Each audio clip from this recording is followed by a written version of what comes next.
leaving, she clearly heard the lady mutter some words saying, "Who needs your dirty help, you childless witch?"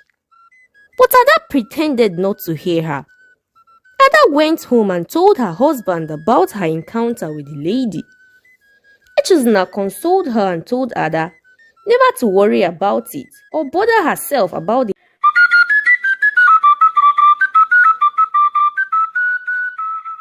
Obi, please don't worry yourself. At the right time, we shall bear our own children. Echezona, the palm wine tapper, was consoling his wife, who was insulted by another woman for being childless. Once upon a time, in a small village named Agana, there lived a palm wine tapper named Echezona, who was married to Ada. They were happy couples who lived in peace and happiness despite being childless.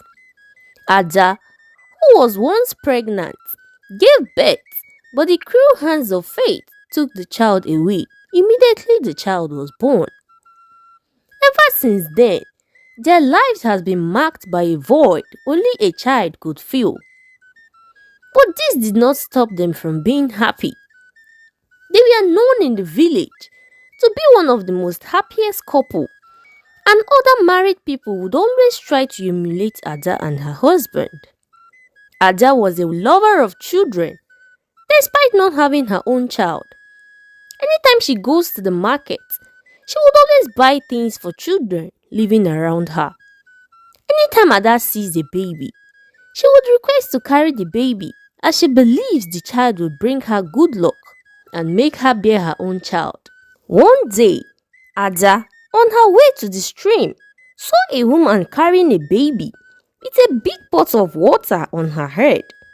She tried to offer help to her by carrying the child, but the lady declined, saying she doesn't want her help. Ada smiled and left. But as she was leaving, she clearly heard the lady mutter some words saying, "Who needs your dirty help, you childless witch?" But Ada pretended not to hear her. Ada went home and told her husband about her encounter with the lady. Echuzna consoled her and told Ada never to worry about it or bother herself about the harsh words of the woman. Echezona and Ada kept on trying for a child, but all their efforts were fruitless.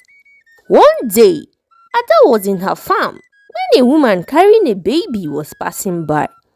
She said to her, "Nne, why are you carrying your child under this hot sun? The sun is too much for you and your baby." The woman smiled and said to Ada, "Don't worry, I won't be long. I just want to go to the udara tree over there and pick some fruits. I heard the fruit it produces is very sweet and not sour." Ada then replied and said to her, "Oh, you mean the udara tree there? It's very nice and sweet. People do come always to pick them. I am just saying the sun is much for your baby. But it's okay, you can go and pick the fruits." As Ada was about to continue with her walk, the lady turned and said to her, "Please, if you don't mind, can you just help me hold the baby since there's a tree shading you in your farm? Then I can just rush and quickly pick the fruits. I won't take long." Ada, being a lover of children, quickly accepted the offer and stopped what she was doing to hold the baby. Her heart swelling with a familiar yet distant joy of motherhood. The baby was peacefully resting on Ada's arms, sleeping, when the woman hurriedly left. Not up to a minute when she left, Ada saw some group of warriors and villagers approaching her. Their eyes filled with suspicion and their hearts with judgment. A woman among them was pointing at the baby Ada was holding. "That's my baby over there," she said. Ada recognized her immediately she saw her. She was the lady she met the other day on her way to the village stream, who refused her to touch her baby and calling her a childless witch. Ada, out of confusion and fear, with her voice shaking, she asked what was going on, but they called her a child thief. The woman said to Ada, So because you are childless and have eaten all your children in your womb, you've decided to steal mine. Ada, at this moment, was very confused. She said to the villagers and the warriors, "Why are you all accusing me of stealing a child? A lady who has gone over there to that udara tree to pick some fruits gave me her baby to hold so she can quickly rush and get the fruits." The villagers ordered her to shut her mouth and calling her a liar. As they were talking, the woman who gave her the baby returned. Ada then quickly rushed to her and was about giving her the baby. But the woman denied giving Ada any child. In fact, she also accused her of stealing the baby. She said when she was passing by, she saw Ada holding that baby and was wondering whose baby it was. Ada was shocked to the bones. She could not speak. She was speechless looking at her. The village warriors then took Ada to the king.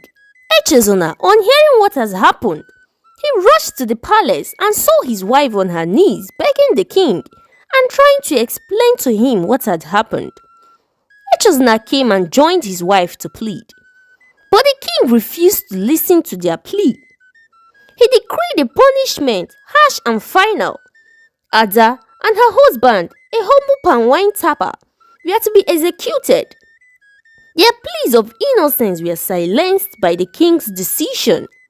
He ordered their executions, saying they had committed a sacrilege, that Ada and her husband will be killed by hanging. The villagers were puzzled by the king's judgment. They muttered within themselves, saying, "Why kill the couple when it's just the wife that committed the sin?" Ulaku, one of Ada's neighbors, summoned the courage to step forward and vouch for Ada and her husband. She said, "Igwe, my king, you shall live long. Ada here is my friend and my neighbor. I can vouch for her that she's a very nice woman and a lover of children. I don't think she did those things she's been accused of. Further investigation should be done before passing judgment. And moreover, why kill Ada and her husband when she's the only one who was caught with the baby?" Despite her pleas, the king remained unmoved. King Undoka, with anger and terror in his voice, ordered Ulaku to shut her mouth. "How dare you question my judgment? My decision is final. They both will be killed. He's her husband. They both made the plan together to steal the baby." As the king was speaking, behold, Ikuku, the mighty chief priest of their village, came in. He shouted on top of his voice, "No one is going to be killed." King Undoka, on seeing the chief priest, began to shake. He was sweating on his seat because he knows that things would go as he wanted again. Ikuku, the chief priest, then turned and said to the king, "I have come to deliver a message. But before I do, King Unduka, I think you have a confession to make." The villagers at this moment were all staring at the king. Everyone was confused on what was going on. King Unduka then replied to the chief priest and said, "What confession are you talking about?" As he was talking, that was when the chief priest moved closer to him and placed his staff on his head, and the truth came tumbling out. King Undoka began to confess. He said, "I went to the witch doctor in the forest to make inquiries on who is going to be the next king of the village, and was told that Echozna, the Panwine Tapper, is going to be the next king of Agana. In their village, kings don't rule continuously. They are chosen by the gods of the land. Once your reign is over, another person from a different family, be it poor or rich, will be chosen to become king of the village."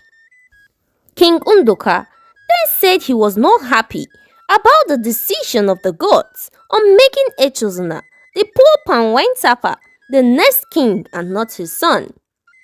"I made the plans with the woman who stole the baby and pretended to be the mother just to give the baby to Ada and accuse her of stealing the child. I wanted Ada and her husband to be eliminated. The king knelt down and was pleading to the villagers to forgive him.